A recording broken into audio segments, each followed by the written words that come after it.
రోజు పార్లమెంట్ లో మహిళా రిజర్వేషన్ బిల్లు ప్రవేశపెట్టినందుకు చాలా సంతోషంగా ఉంది. ఈ మహిళా రిజర్వేషన్ బిల్లుకు మొదటి నుంచి కూడా మా జగనన్న మద్దతు తెలియజేస్తూ ఉన్న విషయం మనందరము చూసాం. ఈ మహిళా రిజర్వేషన్ బిల్లుకు మద్దతు తెలియజేసిన జగనన్నకు అలాగే ఈ బిల్లు ప్రవేశపెట్టిన కేంద్ర ప్రభుత్వానికి మా మహిళా విభాగం తరపున అలాగే ఆంధ్ర రాష్ట్రంలో ఉన్న మహిళలందరి తరపున ప్రత్యేక ధన్యవాదాలు తెలియజేస్తూ ఉన్నాం. మహిళల హక్కుల కోసం, మహిళా సాధికారత కోసం, మహిళా రక్షణ కోసం చట్టసభల్లో గొంతు వినిపించాలంటే ఖచ్చితంగా ఈ మహిళా రిజర్వేషన్ బిల్లు అమలు అయి తీరాలి. ఎన్నో దశాబ్దాలుగా ఈ మహిళా రిజర్వేషన్ బిల్లు కోసం ఎంతగానో డిమాండ్స్ చేయడం జరిగింది, అలాగే చర్చ జరుగుతూ ఉంది. కానీ ఇంతవరకు కార్యరూపం దాల్చలేదు. ఇప్పటికైనా ఇన్ని దశాబ్దాల తర్వాత అయినా ఇప్పటికి ఇది కార్యరూపం దాల్చుతూ ఉన్నందుకు చాలా చాలా సంతోషంగా ఉంది. అలాగే మా వైఎస్ఆర్ కాంగ్రెస్ పార్టీ అలాగే మా పార్టీ అధ్యక్షులైన జగన్మోహన్ రెడ్డి గారు ముందు నుంచి కూడా ఒక మహిళా పక్షపాత ముఖ్యమంత్రిగా గత 5 ఏళ్లు పరిపాలన సాగించిన విషయం మనందరము చూసాం. ఎందుకంటే ఒక జగనన్న ఒక మహిళా పక్షపాత ముఖ్యమంత్రి, మహిళల్ని రాజకీయంగా, ఆర్థికంగా, సామాజికంగా ఉన్నత స్థానంలో కూర్చోబెట్టడానికి అతను ముఖ్యమంత్రిగా ప్రమాణ స్వీకారం చేసిన మొదటి రోజు నుంచే ఎంతగానో కృషి చేశారు. మరీ ముఖ్యంగా మహిళల రక్షణకు పెద్దపీట వేసి దిశ వ్యవస్థను తీసుకొచ్చారు. దిశ చట్టాన్ని ఇక్కడ అసెంబ్లీలో ఆమోదం పొందేట్టుగా చేసి దాన్ని కేంద్రం దగ్గరికి పంపిస్తే అది కేంద్రం దగ్గర పెండింగ్ లో ఉన్న అందులో ఉన్న అంశాలన్నీ కూడా ఈ ఆంధ్రప్రదేశ్ రాష్ట్రంలో అమలయ్యేట్టుగా చేయడం జరిగింది. దిశ యాప్ ని తీసుకొచ్చారు, దిశ పోలీస్ స్టేషన్స్ తీసుకొచ్చారు, ప్రతి సచివాలయ పరిధిలో మహిళా పోలీసులను తీసుకొచ్చారు. మహిళల రక్షణ కోసం ఫాస్ట్ ట్రాక్ కోర్టులు కూడా జగనన్న తీసుకురావడం జరిగింది. అలాగే మహిళల్ని రాజకీయంగా ఉన్నత స్థానంలో పెట్టారు జగనన్న అనడానికి ఎన్నో ఉదాహరణలు. అంతగా మహిళలను రాజకీయంగా ఉన్నత స్థానంలో కూర్చోబెట్టడానికి అలాగే మహిళా సాధికారత కోసం ఎంతగానో కృషి చేశారు. అతను ముఖ్యమంత్రిగా పరిపాలించిన 5 ఏళ్లు కూడా ఏ పథకం ప్రవేశపెట్టినా అందులో ఎక్కువగా లబ్ధిదారులు మహిళలే ఉండేట్టుగా చూశారు. అలాగే ఒక ఇల్లు ఇస్తే అది మహిళల పేరుతో ఇచ్చారు.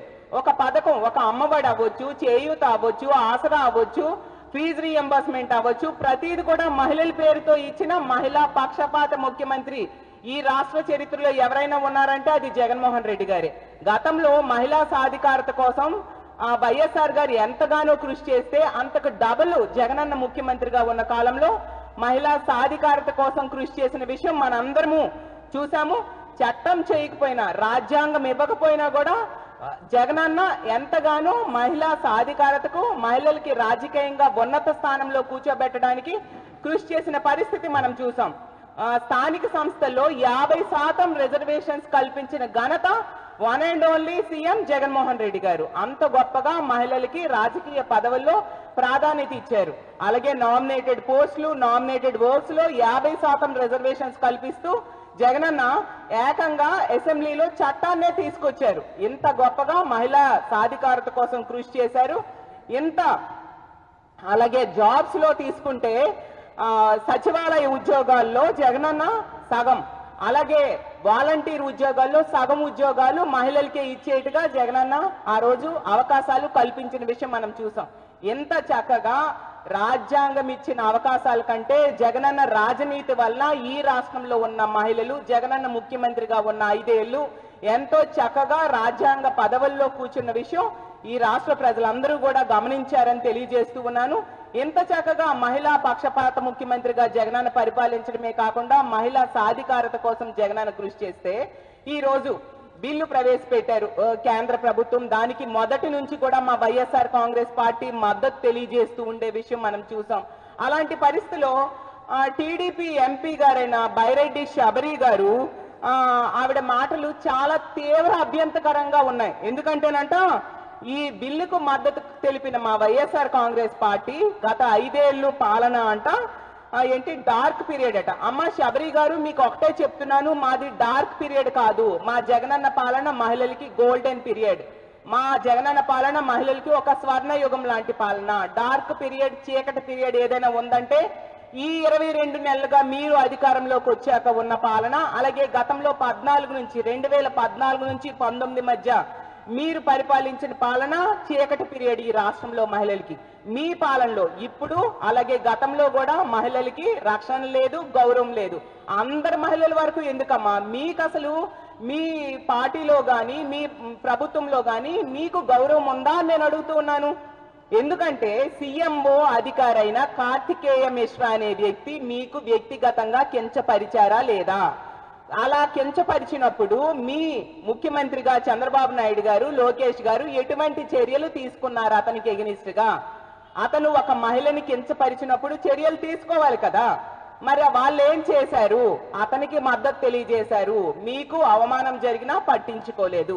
అంటే ఎంపీ స్థాయిలో ఉన్న మీకే గౌరవం లేకపోతే ఈ రాష్ట్రంలో ఉన్న సామాన్య మహిళలకి ఏం గౌరవం ఉంటుంది కూటమి పాలనలో శబరి గారు అని అడుగుతున్నాను. మరి ఏ మొహం పెట్టుకొని మీరు మా ప్రభుత్వం గురించి మా పాలన గురించి మీరు మాట్లాడుతూ ఉన్నారు? అలాగే తీసుకుంటే ఎంత ఘోరం అంటే మీ కూటమి పాలనలో గత 5 ఏళ్ళు పాలన 2014 నుంచి 19 మధ్య అవ్వచ్చు, ఇప్పుడు 22 నెలల పాలన అవ్వచ్చు, మీకే కాదు మీరు భాగస్వాములుగా ఉన్న బీజేపీ, జనసేన పార్టీలకు చెందిన నాయకుల కుటుంబంలోని మహిళల గురించి కూడా నీచంగా మాట్లాడిన చరిత్ర మీ తెలుగుదేశం పార్టీది. ఎందుకంటే మోడీ గారి తల్లి నుంచి పవన్ కళ్యాణ్ గారి తల్లి వరకు కూడా అవమానంగా మాట్లాడిన చరిత్ర మీ తెలుగుదేశం పార్టీది. ఎందుకు? సాక్షాత్తు చంద్రబాబు నాయుడు గారే మోడీ గారి భార్య గురించి చాలా నీచంగా మాట్లాడిన చరిత్ర మీరు మర్చిపోవచ్చేమో కానీ ఈ రాష్ట్ర ప్రజలు ఎవరు కూడా మర్చిపోరు. అలాగే చంద్రబాబు నాయుడు గారి వియ్యంకుడైన బాలకృష్ణ గారు మోడీ గారి తల్లి గురించి హిందీలో ఎంత నీచంగా మాట్లాడారో మనందరము చూసాము. అలా మహిళల్ని కించపరిచిన చరిత్ర మీ తెలుగుదేశం పార్టీది. అలాగే పవన్ కళ్యాణ్ గారి తల్లి కోసం ఐటీడీపీ వాళ్ళు 5 కోట్లు ఖర్చు పెట్టి ఆవిడ గురించి అవమానంగా మాట్లాడారు, అలాగే పోస్టులు పెట్టారని సాక్షాత్తు పవన్ కళ్యాణ్ గారే చెప్పారు. అలాంటి చరిత్ర మీ తెలుగుదేశం పార్టీది. మీరా మా పార్టీ గురించి మాట్లాడతారు? మహిళా పక్షపాత ముఖ్యమంత్రికి కేర్ ఆఫ్ అడ్రస్ ఏంటి అంటే జగన్మోహన్ రెడ్డి గారు. అంత చక్కటి పరిపాలన జగనన్న అందించడం జరిగింది. అసలు మీకు ఒకటే అడుగుతున్నాను శబరి గారు, మీ సొంత ఊరు ముచ్చుమరిలో తీసుకుంటే 9 ఏళ్ల బాలికని కొందరు రేప్ చేసి అత్యాచారం చేసి హత్య చేసి ముక్కలుగా చేసి పారేయడం జరిగింది. ఈ రోజు కూడా ఇన్ని నెలలైనా ఈ రోజు కూడా కనీసం డెడ్ బాడీని కూడా మీరు పట్టి కుటుంబానికి అందివ్వలేని అసమర్థ ఎంపీగా ఉన్నారు మీరు. అసమర్థ ప్రభుత్వం మీది. మీకు మా పార్టీ గురించి మా ప్రభుత్వం గురించి మాట్లాడే అర్హత ఉందా అని నేను అడుగుతున్నాను. అలాగే గీతాంజలి అనే మహిళ, ఆమెకి సొంత ఇల్లు పట్టా వచ్చినందుకు సంతోషంతో మాట్లాడితే దాన్ని ఆ విషయాన్ని వక్రీకరిస్తూ ఎంత దారుణంగా సోషల్ మీడియాలో ట్రోల్స్ చేసి ఆమె ఆత్మహత్య చేసుకునేంత వరకు మీ సోషల్ మీడియా ఐటీడీపీ వాళ్ళు వదలలేదు. అంత దారుణకు ఒక సామాన్య మహిళ చావుకు కారణమయ్యారు మీరు. మీకు మా పార్టీ గురించి మాట్లాడే అర్హత ఉందా అని నేను అడుగుతూ ఉన్నాను. అలాగే హోం మంత్రి గురించి చెప్పాలంటే జగన్మోహన్ రెడ్డి గారి తల్లి గురించి, అలాగే తల్లి కొడుకుల బంధాన్ని, తల్లి బిడ్డల బంధాన్ని గురించి కూడా నీచంగా మాట్లాడిన చరిత్ర ఆవిది. అలాంటి హోం మంత్రి గారు ఒక మహిళా హోంమంత్రి అయ్యుండి కూడా అలాంటి నీచంగా మాట్లాడే చరిత్ర ఉన్న అనిత గారు ఉన్న పార్టీ మీది. మీకు మా పార్టీ గురించి మాట్లాడే అర్హత ఉందా అని నేను అడుగుతున్నాను. అలాగే సాక్షాత్తు ముఖ్యమంత్రిగా ఉన్న చంద్రబాబు నాయుడు గారు గతంలో ఏమన్నారు?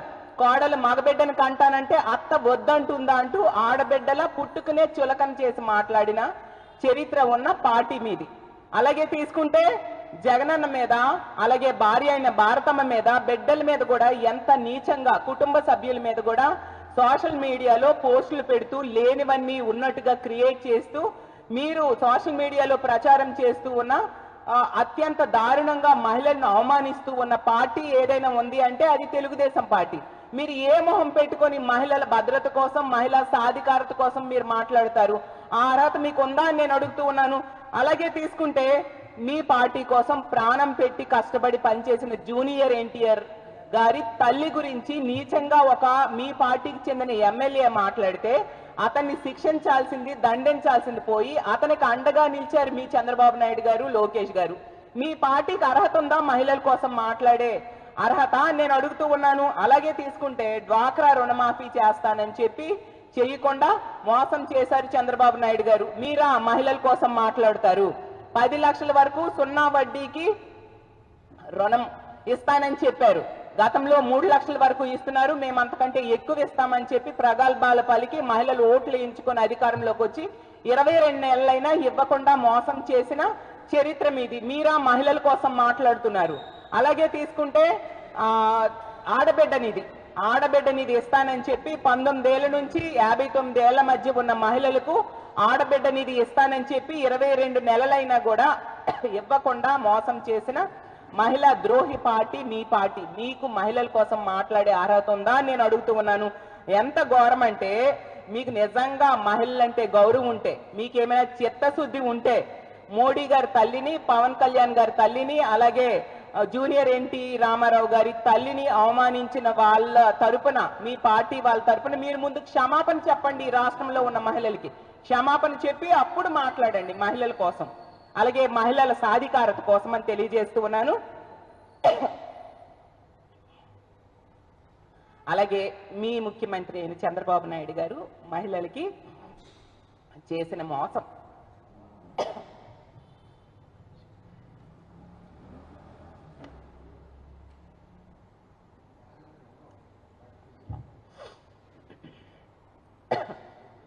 మీ చంద్రబాబు నాయుడు గారు ఎన్నికల టైంలో మహిళలకి ఎన్నో హామీలు ఇచ్చి ఏవో ఒకటి అమలు చేయకుండా మోసం చేశారు. అలాంటి చంద్రబాబు నాయుడు గారిని ముందు నిలదీయండి. ఎందుకు మోసం చేశారు అని మీరు నిలదీసి అప్పుడు మహిళల కోసం మీరు మాట్లాడితే బాగుంటుందని తెలియజేస్తూ ఉన్నాను. అలాగే మీ కూటమి ఎమ్మెల్యేలు ఎంతమంది మహిళల జీవితాలని మోసం చేశారో వాళ్ళు మీడియా సాక్షిగా ఈరోజు చెప్పిన విషయం మనందరము చూసాము. మరి మీ ఎమ్మెల్యేలు ఇలా చేస్తూ ఉంటే వాళ్ళ మీద ఎటువంటి చర్యలు తీసుకున్నారు? మీరా మహిళా రక్షణ కోసం మాట్లాడతారు? మీ పార్టీకి అర్హత ఉందా సబరి గారు అని నేను అడుగుతూ ఉన్నాను. అలాగే మహిళల్ని వేధించిన వాళ్ళు, దూషించిన వాళ్ళకి మీ పార్టీలో ఉన్నత పదవులు, ప్రమోషన్స్ ఇచ్చిన చరిత్ర ఉంది. మరి మీకు అర్హత ఉందా మహిళా భద్రత కోసం కానీ, మహిళా సాధికారత కోసం కానీ మాట్లాడే అర్హత మీకు ఉందా సబరి గారు అని నేను అడుగుతూ ఉన్నాను. ముందుగా ఇవన్నీ చేసినందుకు మీ పార్టీ తరఫున మీరు ప్రజలకి క్షమాపణ చెప్పండి. ఆ తర్వాత ఏదైనా మీరు మాట్లాడండి. అసలు ఈ రాష్ట్రంలో మహిళా ద్రోహి ముఖ్యమంత్రి ఎవరైనా ఉన్నారంటే అది చంద్రబాబు నాయుడు గారు, మహిళా పక్షపాత ముఖ్యమంత్రి ఎవరైనా ఉన్నారంటే అది మా జగన్మోహన్ రెడ్డి గారని